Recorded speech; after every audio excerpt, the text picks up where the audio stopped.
again on this COVID-19 quarantine thing, and I'm just trying to make some videos that you guys could be interested in. So our class is going to be on welding aluminum, and this is just a little something to entertain you and maybe help you learn a little bit about some of the questions that's going to be asked in the quizzes and stuff coming up. This is my welder. I've had this welder, it's a Snap-on, probably for at least 25 to 15 or 30 years, and I bought it. It's a good welder. Just basically for steel, welding metal of any kind you could probably, but it is a really good welder. It has been, and all I ever used it for was steel.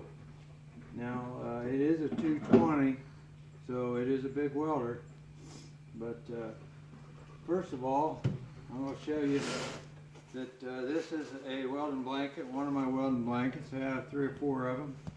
I had to buy these, but most of the time the shops have them, and this one's a pretty tough one, and you can see it's got burn marks to it. It doesn't protect everything, but this is a must when you're welding on a car and close to a car.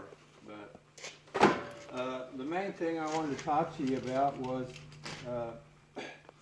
in talking about welding aluminum, you can convert one of these other welders that normally weld steel over to welding aluminum. And in order to do that, you have to change the liner out of the whip, we call it, of the gun. There's a liner that the wire runs down through here. Okay? It feeds the aluminum wire or it feeds the steel.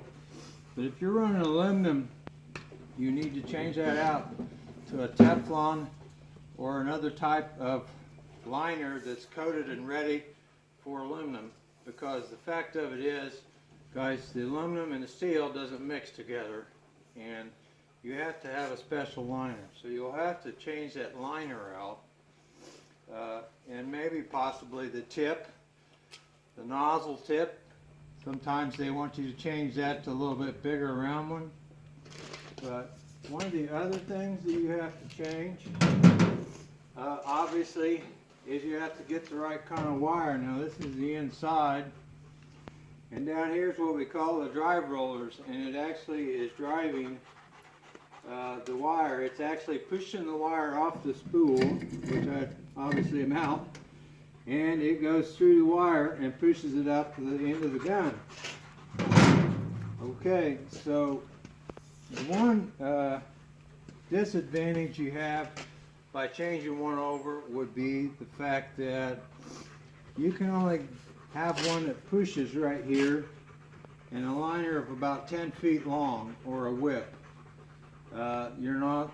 It doesn't work unless you get past 10 feet. In order to get past 10 feet, you're going to need to have a pull, which means what we have at school has another little motor and drive wheels up here that's pulling the wire out, and this one down there is pushing. That way you can have a longer, we call it whip, or a longer gun liner. So that's one disadvantage if you're trying to convert one over like this. But on top of that, you're going to have to probably change out this drive roller from a little V groove in it to a U shape, because what happens is the aluminum wire is bigger and fatter, and you need a different size, obviously a different size drive roller. Plus you're going to also need a U groove, because the V groove, what it does is it gets pinched between here, and what happens is it'll smash and flatten and change the shape of that wire, the aluminum, because it is softer than the steel. So you're going to need to change that out, change the liner out.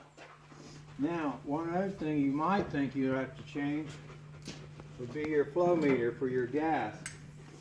And you really don't have to change the flow meter if you've been running the argon mixture of CO2 argon for MIG welding steel.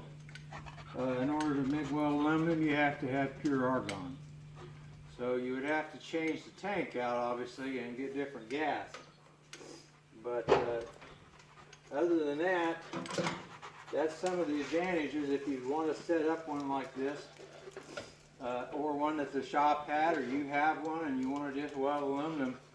You would need to change the liner out, change the drive rollers, the gas flow meter or the gas regulator is still going to work the same, but you have to change the gas over, obviously. Now, whether it works really good that way, I have never tried it with this, and especially on the small metal.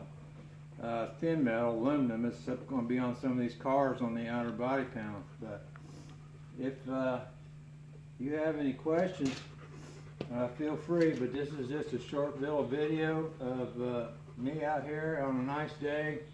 Dogs running around. I got a lot of projects going on, and this is the old welder. It's been a good one, and it works.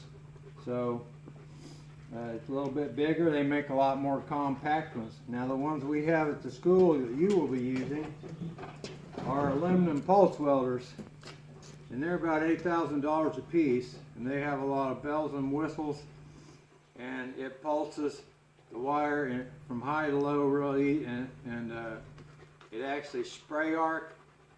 It sprays the molten aluminum on it, so it actually has a transfer method called the spray arc. Now what this does is it allows you to weld thin metal easier. So you'll get a chance to do that, and by the way, that's one of the hardest things I've ever done. But outside of that, you have to have the right wire and the right aluminum wire, so, and change it all over, but it would work. So I hope this has made an enjoyable little video for you. My dog, is totally obsessed now. He's seen a chipmunk under my truck, so I hope he don't tear the frame off or something. So until the next time, we'll see you later. Bye.